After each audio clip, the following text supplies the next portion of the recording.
Welcome to the Growth Series by Innovation Factory. Here we dive into the journeys of startups, entrepreneurs, and innovators, sharing their challenges, wins, and everything in between. Tune in as we hear from founders who've secured investment, scaled their businesses, and made game-changing exits.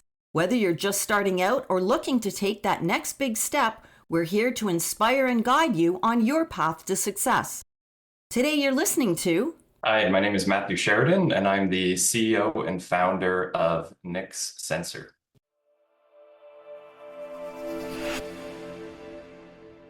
Yeah, so I started NIX back in 2013 out of the second bedroom of my apartment, actually in Hess Village, downtown Hamilton. What we do is bring color communication to the masses. We've invented a system of hardware and software tools that allow people to measure the color of any object around them, any physical object around them, effectively at a very, very high level of accuracy, but also at a cost that is accessible, I would say, to the vast majority of professionals in the industry.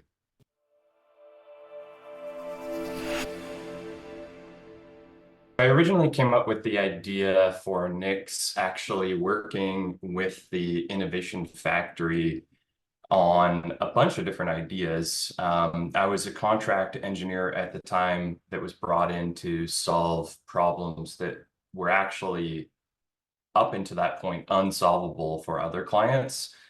So I had worked on things like concussion sensors and timers for lighting systems for growing plants and things like that. And one of the ideas that I had personally was to basically build the metric system for color, bring that color communication again to the masses. And it was like most things that, most ideas that engineers have, just an idea at that time. But while working with Innovation Factory, I had identified one of the first possible use cases, which is for cosmetics, actually. So I was working with a lady that was doing custom cosmetics for burn victims at the hospital here in Hamilton. And she had reached out to one of our competitors at the time, and these devices cost $10,000 to $30,000 per unit. They're the size of a microwave. They're super complicated to use. And it's not really, a nice experience. So that was sort of the first proof point for the type of product was that, okay, hey, we have one person that this could be valuable for. Who else could this be useful for? And one of those other people actually was my mom, who is an interior designer. And I was visiting home one time, and she had the Benjamin Moore Sherwin-Williams fan deck out on the floor, using the light from outside to kind of figure out what colors go with what while on the phone with a friend in the States. And listening to this conversation, I realized they were arguing over the phone about these two different colors between Canada and the US. And they were actually the same color, they just had different names. And to me, more on the technical side, being, having a background of being an engineer, that seemed absurd to me that, that's how we're communicating color. There's these arbitrary names, and it's literally the same color from the same brand, but a different name between countries. That's just way too confusing. So again, that was our second point of validation, which sent me down this path of actually prototyping. In the apartment, I built the first couple prototypes. One of them was actually a upside down shot glass from the dollar store that we used as sort of like a little like stethoscope to block out ambient light, and built all the circuitry myself, all the firmware and everything to show that like it could work potentially at the price point that we're talking about. But after that, we had to raise some money and get some more market validation. You don't want to start a business on just two customers. We were the first people in Canada to launch on Kickstarter. So we showed that prototype on Kickstarter with the idea, the concept, and we were lucky enough to actually bring in about 1,000 customers on that Kickstarter campaign. So then we went from 2 points of validation to 1,002 points of validation. And that sent me down the path of, okay, this is real. Let's take this up a notch from a prototype to an actual functioning product that we can sell. And it was at that point I actually started to bring in a couple of friends who I had worked with before on the Master Solar Car project. And that's basically the beginning of NIX was sort of that journey there.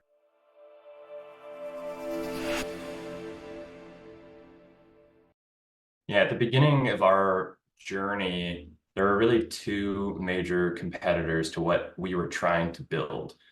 The first one that was maybe the most obvious for me, being more technical, were these products called spectrophotometers. And these are what labs were using, right? These are what technical people are using. They're, again, the size of a microwave, super complicated, very fragile, tens of thousands of dollars.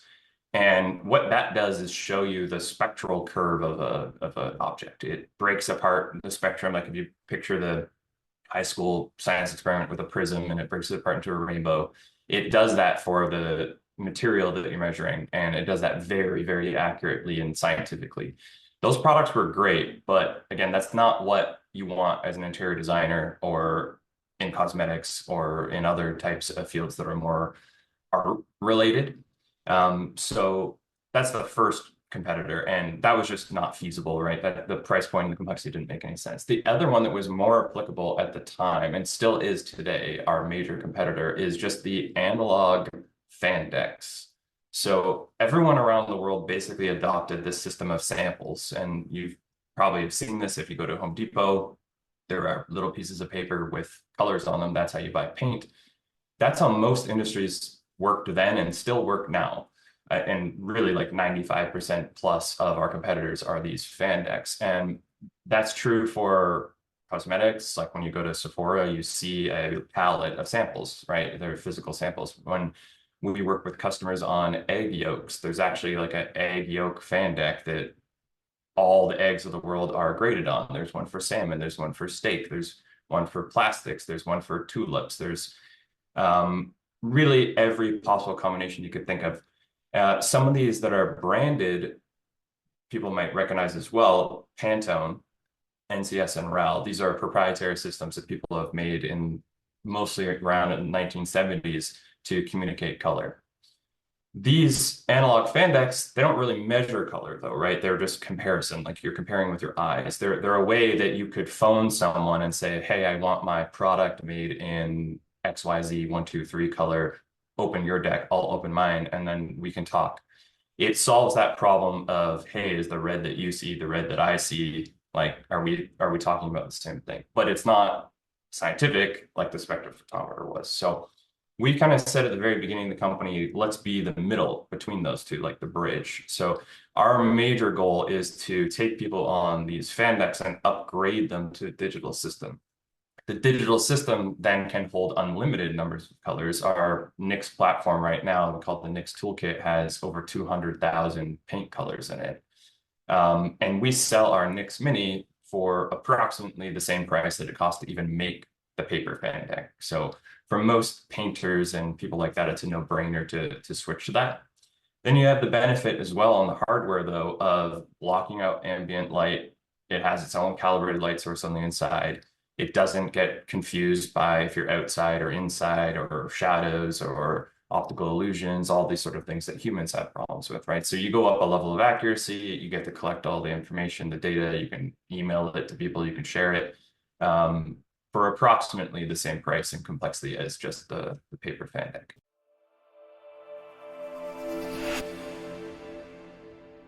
Yeah, so before I started working with Innovation Factory, the concept of NIX was just that. It was just a concept.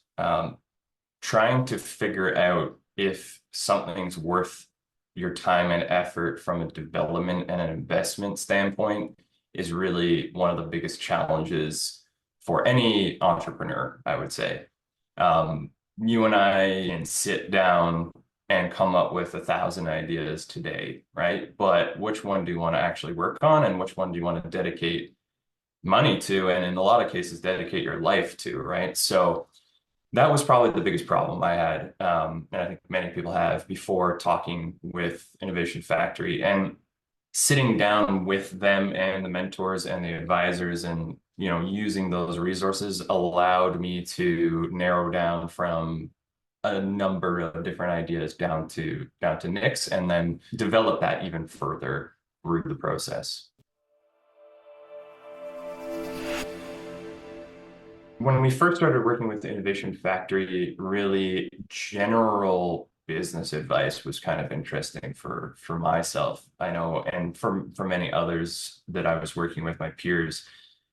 So I participated in a lot of the classes around crafting your value proposition and determining product market fit and things like that. And again, that helped shape sort of the direction I went in. And as we started working through the actual development of the hardware itself, other more advanced resources came in. So, again, my background is in engineering and I have a degree in business. So there's a technical background that I had, but I've never had taken out a patent before that point, right? So talking to advisors to try to figure out a patent strategy and get advice even of who to use as a patent lawyer and introductions to those types of people and recommendations is key because there's no reason as an entrepreneur to stumble and fumble around and try that from scratch when you can talk to someone who's worked with someone in the past and you get a good recommendation for them.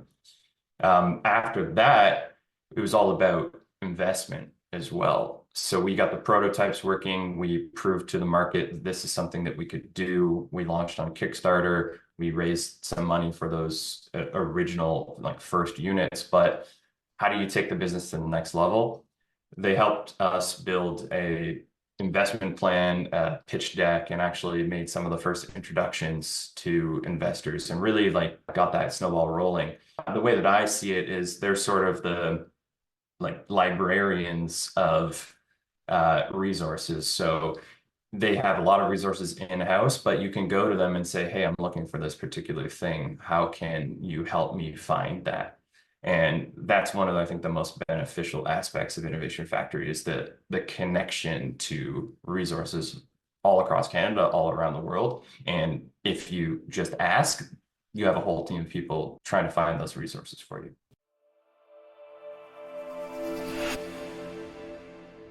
Yeah, in 2016, we won LAIR, which is awesome. What's really interesting and maybe a different story for LAIR for NIX in particular is that actually I wasn't the one doing the presentation at the time. It was one of our colleagues, Dan Doherty, and Dan just came, I think, directly almost out of university, really young guy, engineering background, really smart, but did not have a lot of experience in pitching the business, the public speaking, and again, crafting the value proposition and all those sort of things. And when you're in a small team, I was the sole founder of NIX originally, but immediately brought on other people that have been with me, from the very beginning. And it's obviously a team activity, right? Everyone has to be taken to the next level. So for Dan, the mentorship that went into crafting that pitch and everything really changed, I think, the way that he performed under pressure and was able to represent NIX as a company. And we were super proud of him going from zero to winning the thing, right? And that, I think, mentality passed on to the rest of the team during that process as well. It really polished the business plan and the proposal and the value proposition and everything for NIX for all of us. So yeah, it was very interesting that he kind of carried the weight of that on his shoulders and stepped up to the plate and really, dominated that. He won it. So that was really valuable for us for sure. Working with Innovation Factory has provided value for years, right? So it's very difficult to narrow down one particular thing that Innovation Factory has done for us. But I would say that having the ecosystem and the community was overall the best thing working with Innovation Factory. Being an entrepreneur is super stressful. It's super lonely. like nobody knows what stress you're going through on a daily basis. And it's not like something that I think most people would want to do. But if you can get that community of like-minded, crazy people together to be sort of like that support group and share war stories and, talk through wins as well, like to me, that was the most important thing through the process. And we've worked with so many other companies that are more advanced than us and catching up to us and like all different stages of growth. And I think that just generally that would be the best thing about Innovation Factory for sure. And that's something that you can't get other places in Canada or in the world. And I've lived in many different places. I grew up in a really small town, and you wouldn't be able to do these sort of things. You'd be doing it by yourself, and that'd be way too hard.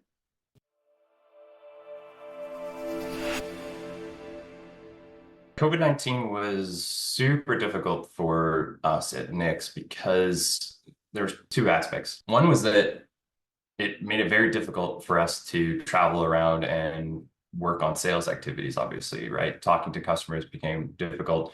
Obviously, over time, transition to doing things online, but most of the business up until that point was done traveling around the world and talking to customers one-on-one. So that was one of the biggest challenges to start with. The other part is that we actually manufacture all of our devices in Hamilton ourselves, and not being able to be in person all the time is a major problem there too. So we were able to actually build our assembly line in such a way that the assembly, at least part of NIX, was able to run all the way through COVID. We were probably one of the only people like going into the office every single day. And thankfully we were able to actually keep everything in stock through that. Now the cherry on top was at the end of COVID, then there was a huge chip shortage too. So chips, like our microchips, sensors, and things like that kind of went out of stock worldwide. And that also would have been devastating. But because we were in control of that process the whole time, we kind of saw that coming.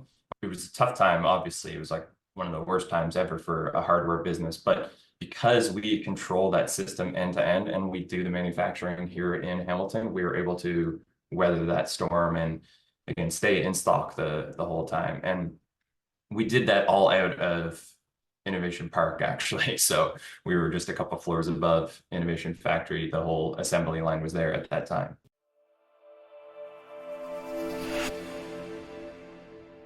Today, NIX is actually still downtown Hamilton, but we're at Barton and Sanford. We're at the Westinghouse building there. Still doing all the manufacturing ourselves. We have a range of 3 products, hardware products. We have the lowest cost device called the NIX Mini 3. We have the NIX Spectro L, and we have the NIX Spectro 2. This sort of good, better, best arrangement allows us to service customers all the way from interior designers and painters and graphic designers, which we always have, to some really interesting, exciting lab grade equipment. We're working with food and agriculture, medical applications where we're scanning skin to detect jaundice. We're working with companies that are developing video games, and we are developing actually new systems for CGI in movies. And I think one of our new strategies that we're working on that's probably the most interesting to us internally is we're doubling down on the print industry.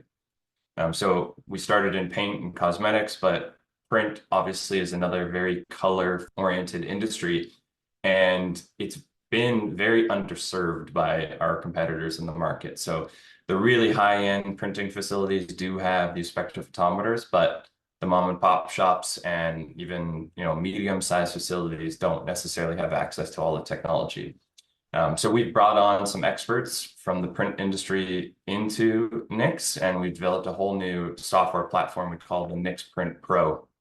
And we've launched that this year and pushing that out to the print market as we speak. We're lucky that we actually signed on the largest ink company in the world. So they're one of our biggest partners there. And we're hoping that 2025 will be a big year for print for NIX.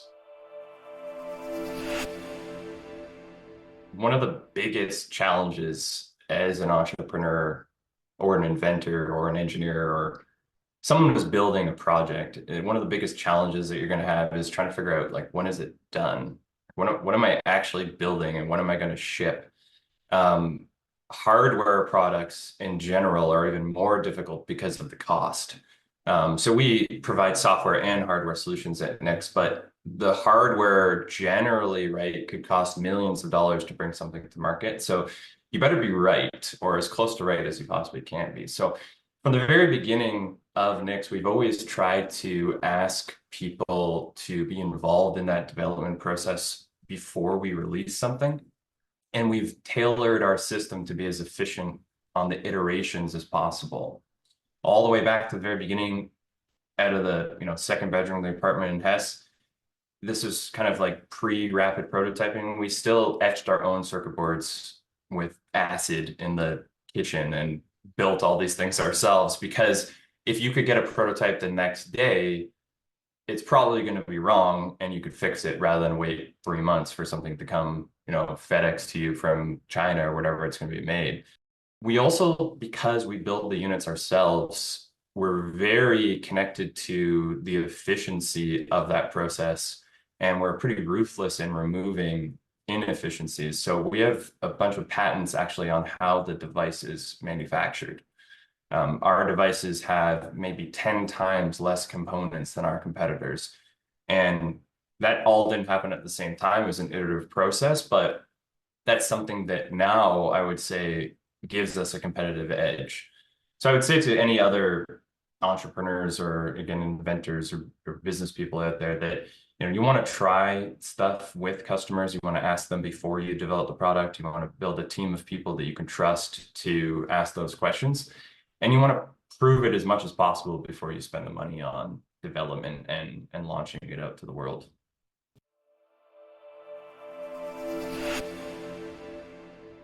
The long-term vision of NIX, we want to be the world leaders in color communication. There are a lot of people building little pieces of that vision, but I think we're in the unique position to bring all that together into one spot. A lot of our competitors have a vested interest in making that really complicated. They've spent a lot of money on proprietary systems that they've built in the past, and they're very slow to innovate. But we are taking a different approach. We want to be a lot more open. We have a software development kit as an example that you can just download off of our website and build on top of our platform. We again have products that are at a more accessible price point and at an accessible level of complexity compared to our competitors. So in the long term, what we want to do is basically be those leaders and be associated with color. When you think about color and you think about communication, NIX wants to be the friendly brand that's there to help and not to make things more complicated than they actually need to be. Yeah, I think the number one piece of advice I'd give to entrepreneurs like myself is to make sure that the project you're working on is one that you're passionate about and that you also have a group of people around you to help you out in mentorship and advice, because it's going to be difficult. It's not going to be glamorous. So if you're not passionate about the project, you're going to burn out, I think, pretty quickly. And things go wrong all of the time. If you're innovating and you're an entrepreneur and you're building something that no one has built before, well, there's no manual for that, right? Like you're not copying someone else. You're building something completely from scratch. So you're always going to be in this state of kind of extreme problem solving. So it better be something that you really, really, really like. And you got to build a group of like-minded sort of individuals around you to help you out through the tough times and everything like that. 'Cause that's going to be really important to get advice from them and hear those wins and everything like that. The community is absolutely key. If you want to learn more about NIX and what we're building to build the metric system of color to become the world leaders in color communication, you can check out our website at nixsensor.com. That's NIXSENSOR.com. Thanks for tuning into the Growth Series. Don't forget to share, subscribe, and stay inspired. Until next time, keep innovating.